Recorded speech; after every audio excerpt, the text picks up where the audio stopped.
Unlike the last fantastic speakers, I will be reading most of my material because it's the kind of thing that you really can't ad-lib on, and I took a lot of trouble to research the facts and have them correct.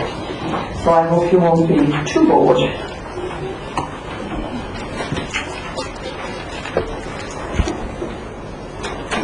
My background, briefly, has been in drug prevention, drug education for nearly 30 years now, so I suppose I am a grand old lady.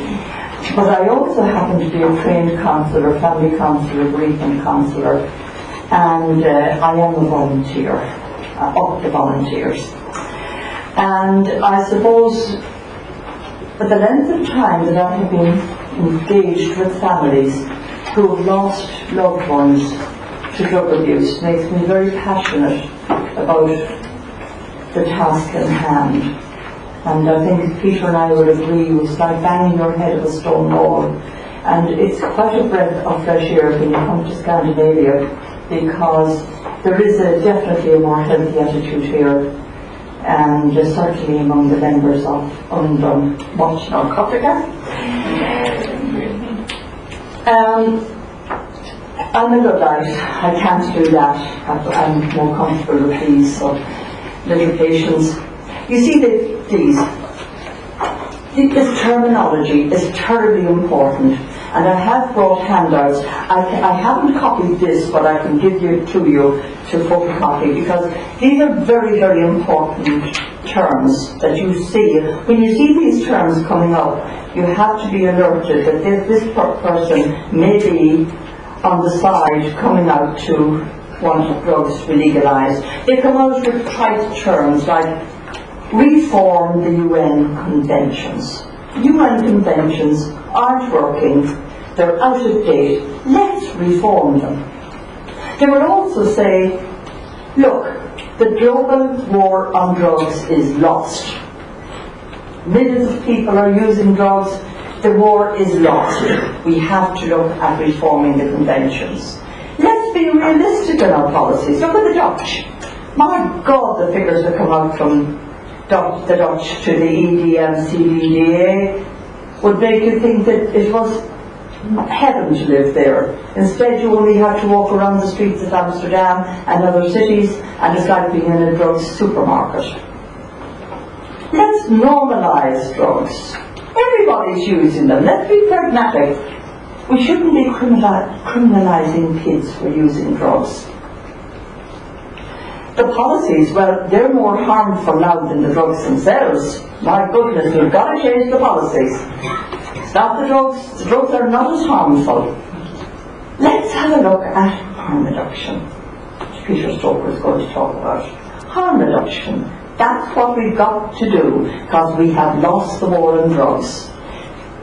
Let's legalise cannabis. Let's have, for medical reasons. Sure, it's great for cancer.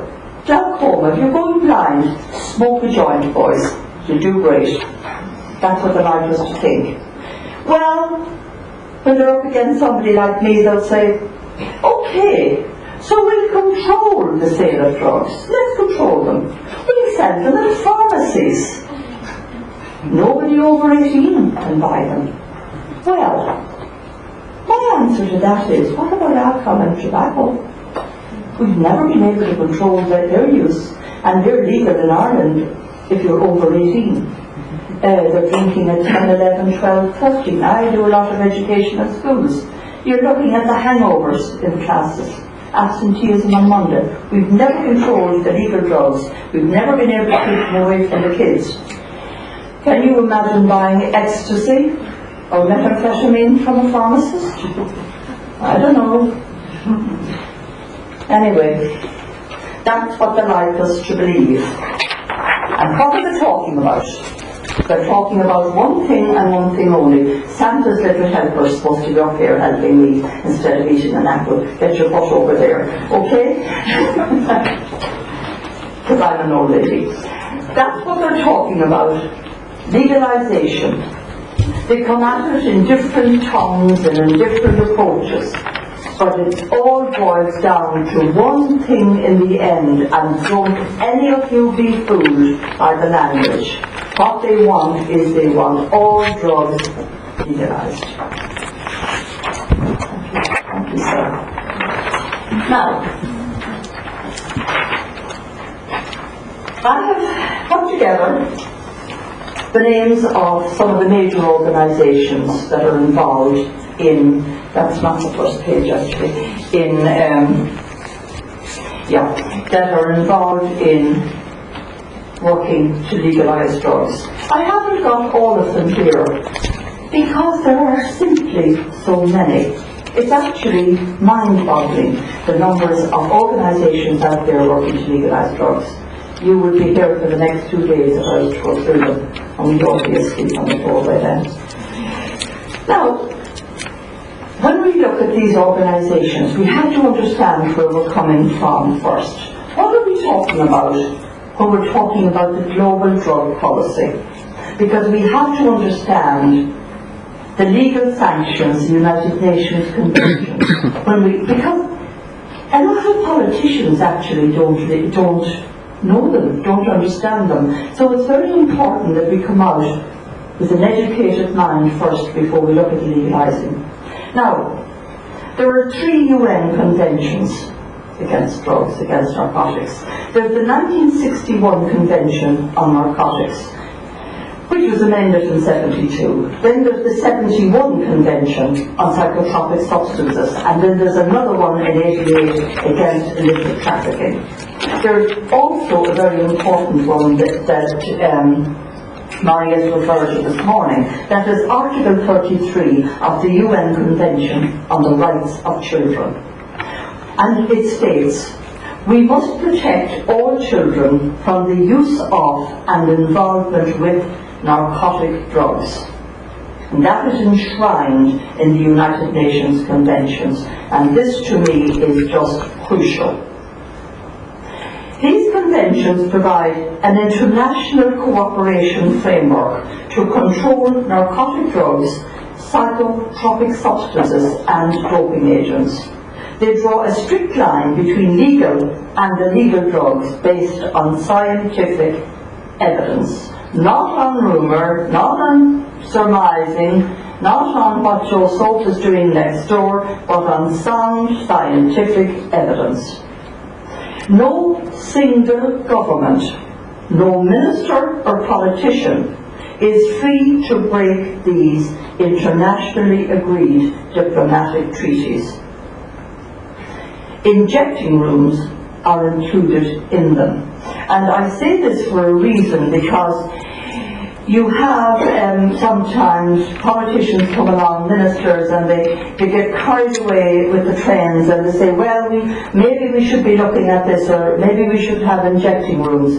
In Ireland, it's about 2 years ago now, we have a minister, a junior minister for drugs, and he was carried away on the tide of popularity, and yes, we have a big heroin problem in Dublin, but he would look at injection rooms, he would travel to Germany, and the fool, he put it out in a press release. Of course I read it and immediately countered with an even bigger press release. And at the same time I wrote to the United Nations, Mr. Costa, at the UN, and I asked him to do something about this, and I stood my ground on the UN conventions, because I wasn't letting Costa away with it either.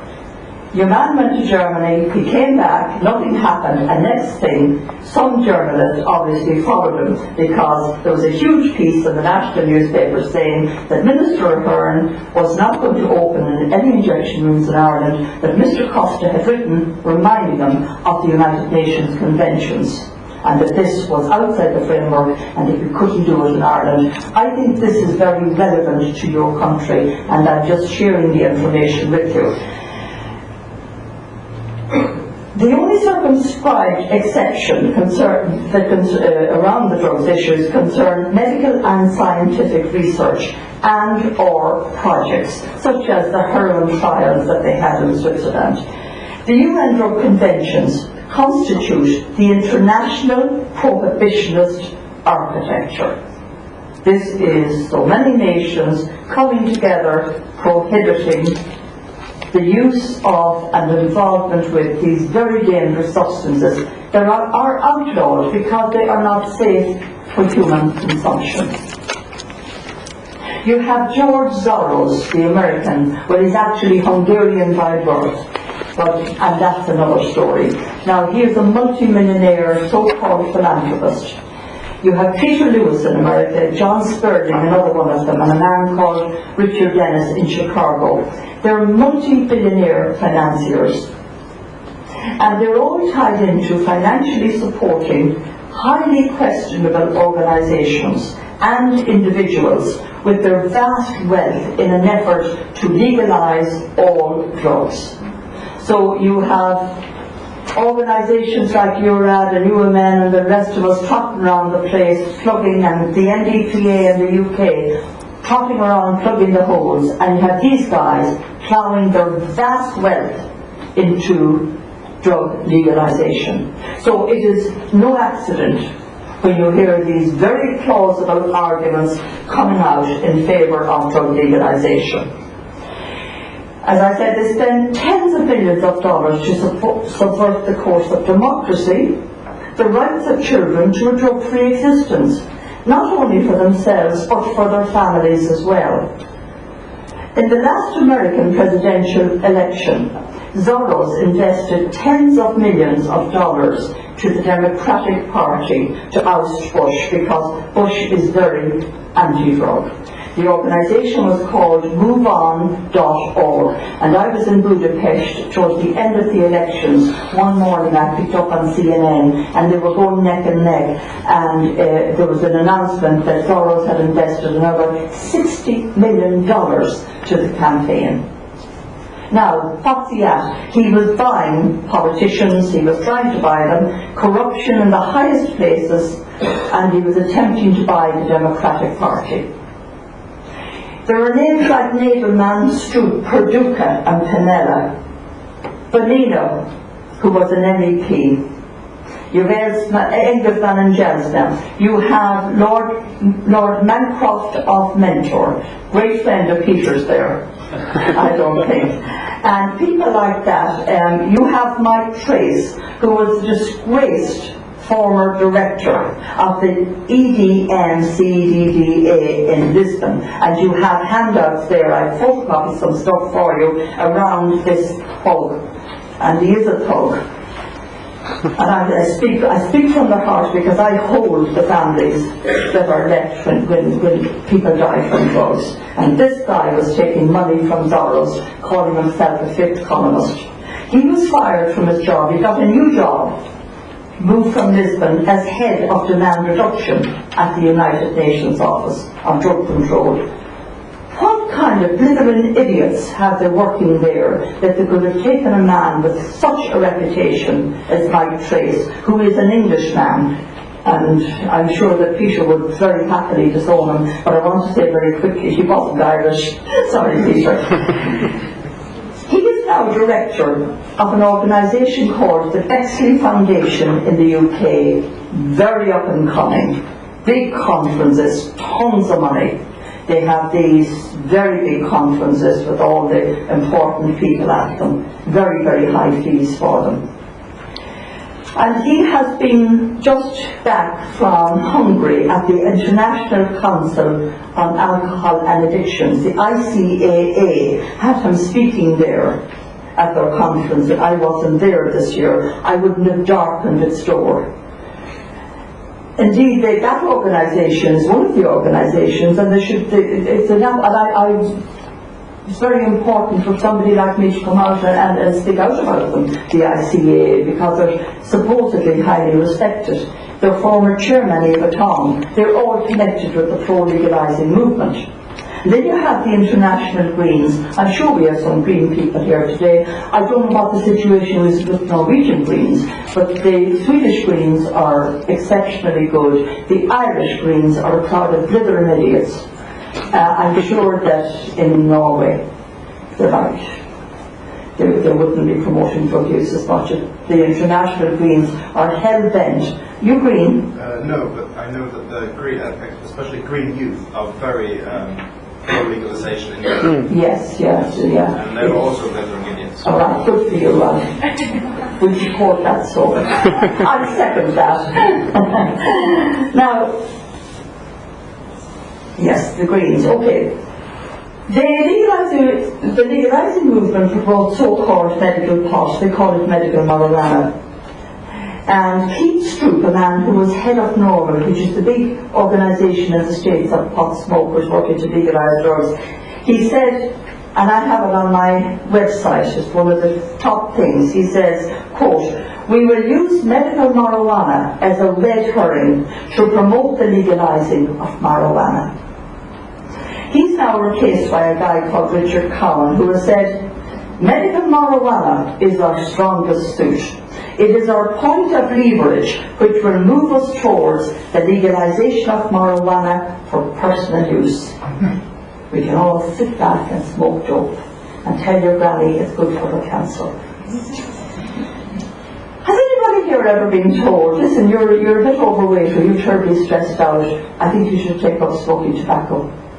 Calm you down and you lose your appetite? I don't think so. Lungs were never designed to inhale smoke. The people who are looking, of course, to legalise marijuana, they want to smoke it. They're not interested in it in the suppository form, which I often suggest to them rather publicly, and that is the best way of using the cannabinoid that is isolated as an anti-nausea thing in cancer, but cancer specialists don't like it, but it's as a suppository. I'm sure your English is perfectly good here that you know that doesn't go into your mouth. And I like saying it to them. So if they ever ask you about it, say, well, do you mean to smoke it as medicine, or would you be happy taking it as a pill to be used as a suppository? I don't think they're going to agree with you somehow. These people that I'm talking about here are only the tip of the iceberg. And that iceberg consists of greed and deeply questionable morality. And it is morality that separates us from the animal kingdom. And that is something we should not be afraid to look at in the eye. Sometimes people are afraid to speak about morality in case we have an expression in Ireland where maybe I have an expression that's rather rude. I'm sorry, it's like the UNN one, but we call it being tight-arsed.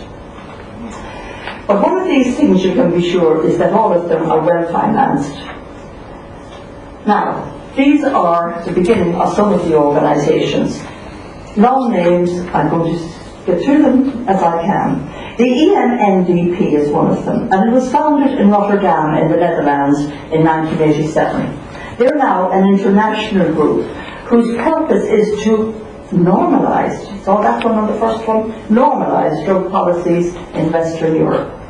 The UK, England, was the first country to be targeted by them at a conference in Liverpool back in 1988. Pat O'Hare was the gone bean man at their event. He's now, I think, in Italy. This gave them a foothold in the UK with far-reaching consequences and with ripples reaching right across to us in Ireland. They said that they wanted to stop the war on drugs and promote a more humane policy.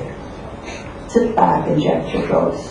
Comfort, it's okay, harm reduction. We give you clean needles, we give you shooting galleries. Smoke dope if you want it. Now this sounded very plausible to those who would listen. But what they were afraid of was that with the European borders coming down at this time and Europe becoming one, that the Dutch liberal drug policies would be cracked down on hard within Europe. Luxembourg, countries around the Netherlands were going crazy with the leakage of drugs back and forth across the borders. Now, a man called Sengers, who was their coordinator, argued, and listen to this one, this is what they come out with. If tobacco kills 18,000 people a year and alcohol 6,000 in the Netherlands, then they're more harmful than heroin. Because heroin has only killed 100 people. So heroin's not as harmful. Does he think we're all dopes or what? Alcohol and tobacco are legal, they're easily available, they're socially acceptable. You can't keep them from the young people. It is the fact that heroin is illegal that has kept the rates of death down from that drug. I mean, what do they take us for? Stupid man. What these people ignore is that if there are less deaths from heroin, and I've already said that, so I'm not going to do it, it's alcohol and tobacco laws actually that need changing. As in the case of Ireland, where we have come down very hard on tobacco products, and smoking is outlawed in restaurants and pubs and all over the place because of the problems it's causing, also in passive smoking to barmen, developing cancer and that. So in Ireland we have clamped down very hard on the use of tobacco. There's okay, excuse me, I'll take a sip. Water. As you poured it is, I believe. Then we move on to the TRP, the Transnational Party. That was founded in Italy in 1959. This was Marco Pannello. This is a guy that you meet over and over again. You know him, Peter. He's somebody we come across in the movers and shakers. He is the president, and they argue, or have been arguing, for legalization of drugs since back in 1974. They now call themselves the non-violent political party. That might last if they met me in a corridor. Actually, I'll tell you something about them Friday, I could only say it in words. We were all over at the UN in Vienna. And they had all their beautifully prepared literature out of all the tables. And we had our bits of paper and what we could photocopy and we were going around. And I was the last left there. Everyone was gone from my group, and I was staying for a further week. And they were there, and they were in all the corridors with tons of money. And I met Pannello coming down, you see, and Mrs. Kenny, he says to me, yes. And I kept going. And when I went down, I knew he was heading back to the far side. And all the tables were there with all the books in them. So I went around and I gathered them all up.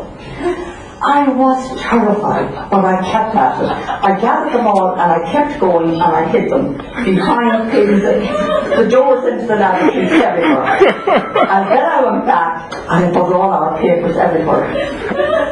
And then I begged it. I got out of that building so fast, onto the train, back into Vienna, and I never went back because they would then be violent, you know. I couldn't resist it. It was just too good an opportunity to miss. So, thank you. So when I say they're non-violent, they haven't really come out through hell. They're an international party now with offices in Russia, New York and Brussels, and are very active on every continent. They view themselves as a worldwide party promoting democracy, as they address issues such as the death penalty, oppression and dictatorship. But the drug legalization debate is tops of their agenda. Now, they have shifted the application and the working of this to an organisation called CORA and the IAL, which is the Anti-Prohibitionist League. They come out with all these titles, you see. So they look as if there are so many organisations. Now, these crowd have consultative status at the UN. Now, they're out to break the UN conventions on narcotics. What the hell are they doing with consultative status? I would be highly critical of the UN admitting them. EURAD hasn't been admitted. Very interestingly, I applied and we have every right to be there.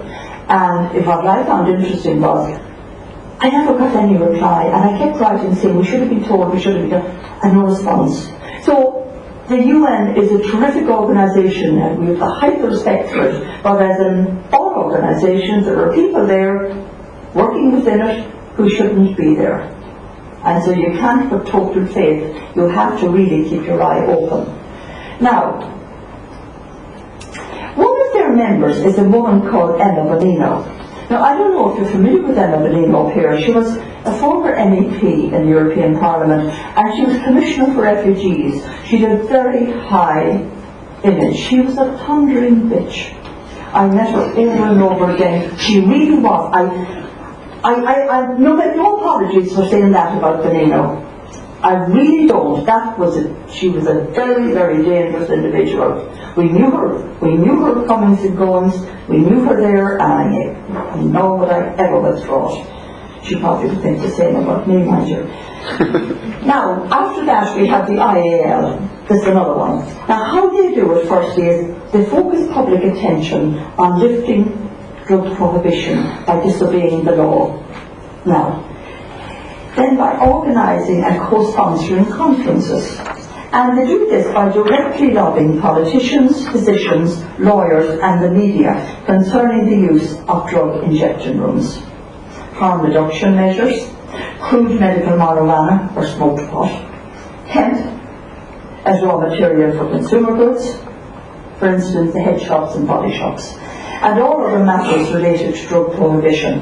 Their message is that drugs are harmful because they're prohibited. Remember the first page, because they are prohibited. The policies are more harmful than the drugs. Not the other way around. They choose to ignore addiction, cancer, psychosis and overdoses. It's the law.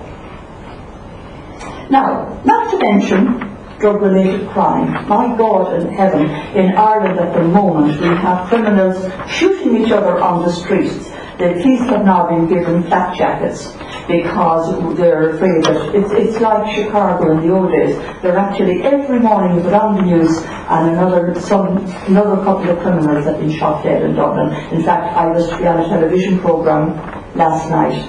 They were doing a very big programme on this.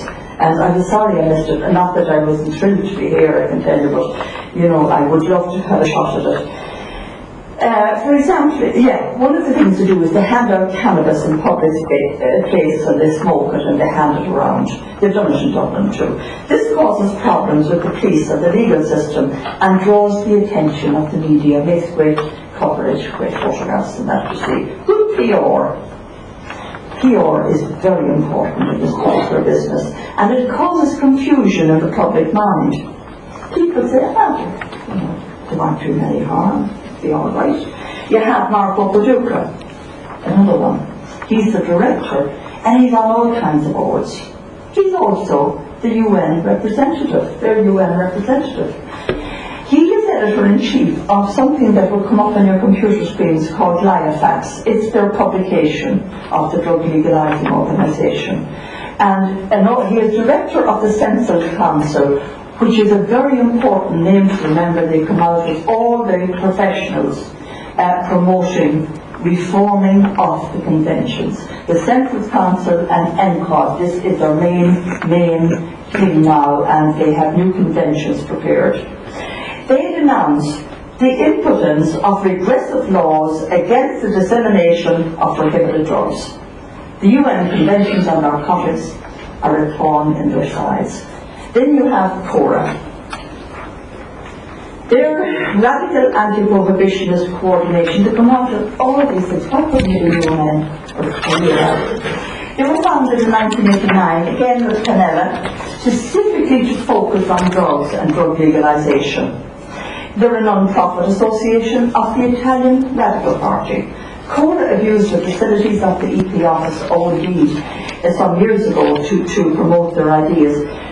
They used the secretarial and postal facilities of the European Parliament offices in the Parliament until we discovered them when we were over there lobbying. Oh boy, did war break out. We discovered quite by accident that these guys were in the offices of the Greens and the Radicals using all the secretarial facilities. And there was the likes of us without a ball trying to get over and go to an Irish MEP or a Swedish MEP to photocopy this. They were using everything, their postage and everything. Now we kicked up hell and we went around all the MEPs.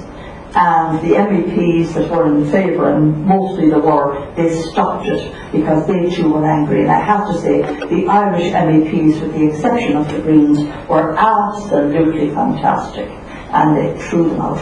And that was an end of it. So, the little man won there, the uproar that we caused over this. So it's really important. It's not to complain behind your hands. 15 minutes left, okay, thank you.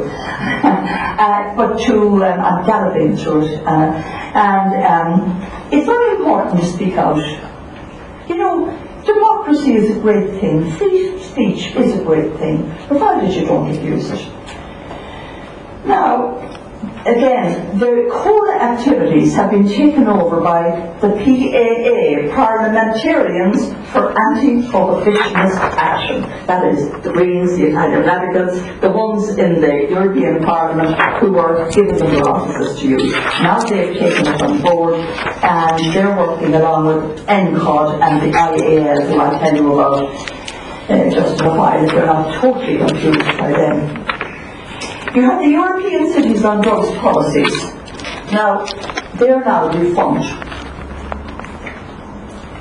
And maybe because of the time, I just skip over them. They were set up in response to ECAD, European Cities Against Drugs. This was the Frankfurt Resolution. And they gathered signatures of cities to support them in their harm reduction policies, all aimed, of course, towards legalization, but they got so many cities around them. And because of the time, and because of that, I'll skip over them, but you will have copies of this if it's any use to you afterwards. I'll just have to save a little bit of time. Now, the Parliament, getting back to Parliamentarians for Anti-Prohibitionist Action, number 6. This, as I have explained, is another version of CORA, which was set up in 96. And the PAA achieved their first political action in November of that year. 18 members of the PAA, all MEPs, including our Irish Greens, drafted a recommendation to, and this was very important, to the European Commission, signed eventually, they got 61 signatures, denouncing the failure of prohibition by political means and called for a revision of the UN International Treaties on Drugs. Rewrite the conventions, legalise drugs. They're calling for controlled sale of drugs. Pharmacies, over 18s, whatever you're having for dinner. EURAD and all our colleagues, we lobbied like hell against them in the European Parliament. We really, really went to town on this. And we spoke with all the parliamentarians we could find. We issued press releases, and eventually these recommendations were buried for now. But they will surface again. Indeed, at that time I had a furious row. The television was televising the thing, and this was one that we were watching folks and that. And the Dutch MEP, Hayley Dancona, she had been Minister for Health, which was a very important, well-known person, total legaliser. I think we may have confronted each other in the lobby. And the television cameras were there, and she started at me, and I dug into her, as we say at home. I just dug into her. And an Irish MEP passing by, great guy, unfortunately he didn't know this year, he passed by, and I always remembered his face, and he came back and he had a look, and he stepped in and he said, "Listen, Steve, to her, you only have to walk down the streets in your bloody country," he said, "you're like a drug supermarket," and he walked off. Went out on television all over Europe, and I was described as an angry Irish mother. But anyway, that shut her up for a while. You have the TOP, IAL and PAA, all with close links. They cleverly and discreetly organised a conference in the European Parliament in October in 2002. Now this was timed during the Conservative Parliament, while the Conservative parliamentarians were away at their own national conventions. They were re-energised by support from CORA, previous one, and other pro-drug activists. Oh, they were coming out of the woodwork, so they were. Actually, how we got to be there was, my idea was, okay, everybody applied to go to this conference. Don't mention EURAD, which members of EURAD. Just go, Joe Soap from wherever, just your name, nothing else. We were all welcomed with open arms. So we were all sitting around and saying, "Excuse me," both worked well. Yeah, actually, some of the people at that they were parachuted in by Drugscope in the UK, paying their expenses. Drugscope, it has money from the English government. It should be neutral. It should be respecting UN conventions. Not at all. They're totally pro-legalization. And any time that I'm on the radio in Ireland or in a debate like this, they're looking for somebody to come up and argue with me. And they're finding fewer and fewer people, I think, in my country now, willing to come out and be trounced maybe. And they will come with somebody to drug scope. And a word or two, Peter, to say to drug scope, because this happens regularly, and I'll tell you what, I don't let them away with it.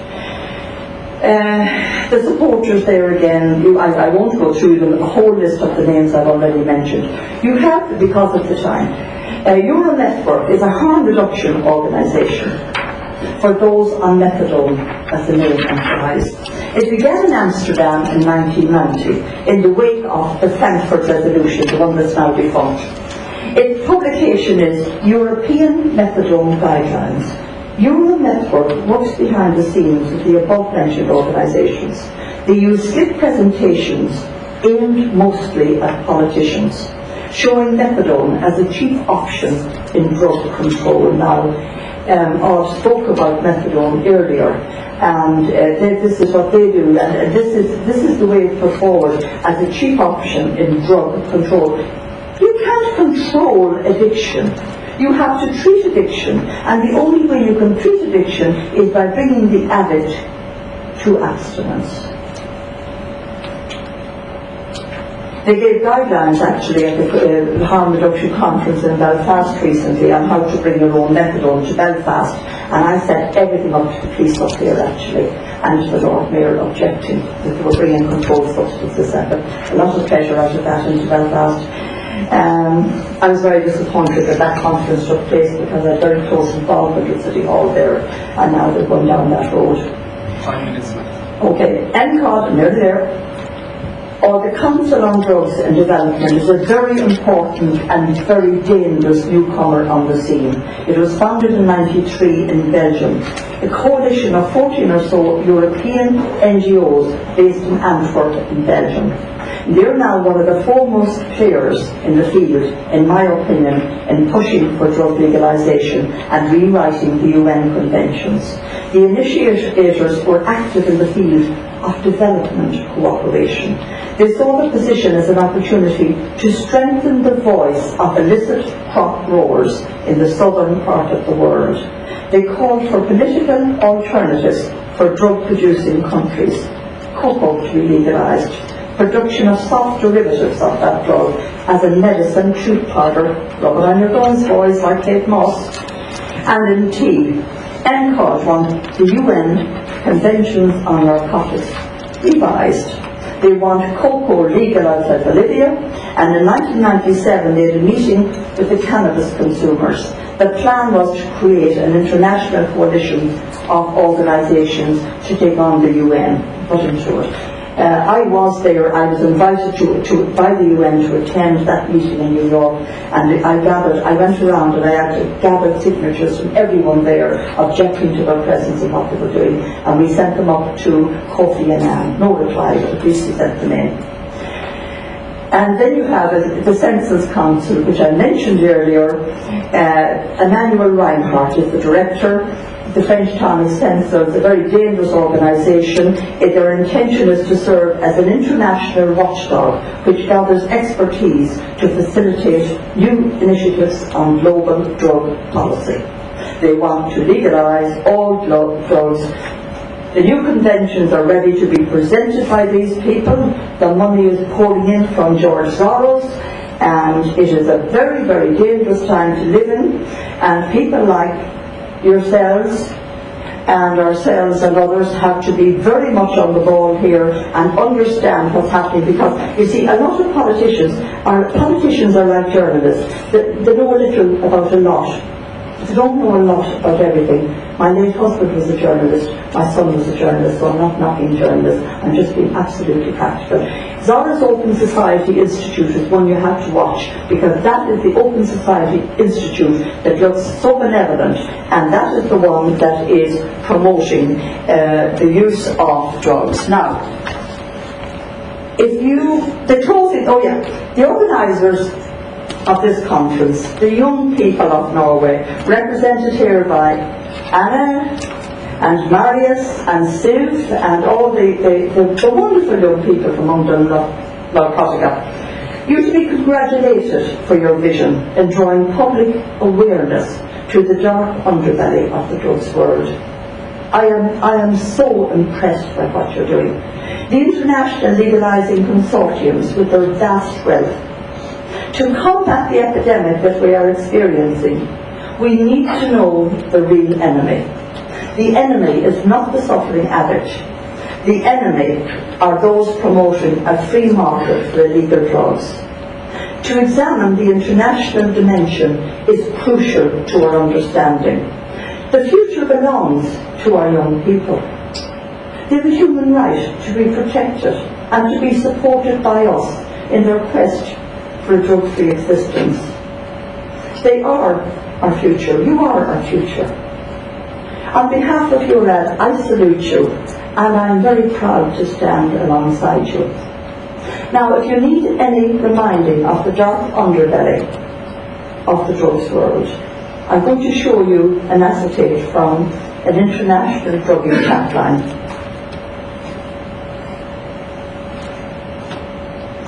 You see, can you see it? The gun and killer. That's me we're talking about. It was the Irish police, the drug squad in Dublin, who drew my attention to this. There's much, much more besides than that. It's quite horrific.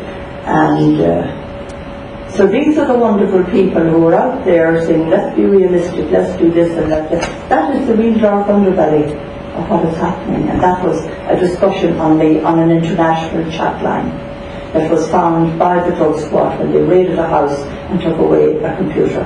And they phoned me. They were able to blank that site from coming into the country, but it's not the prettiest. Where's my last one there?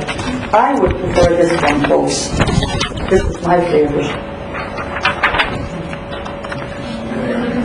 I agree with you. Fuck drugs.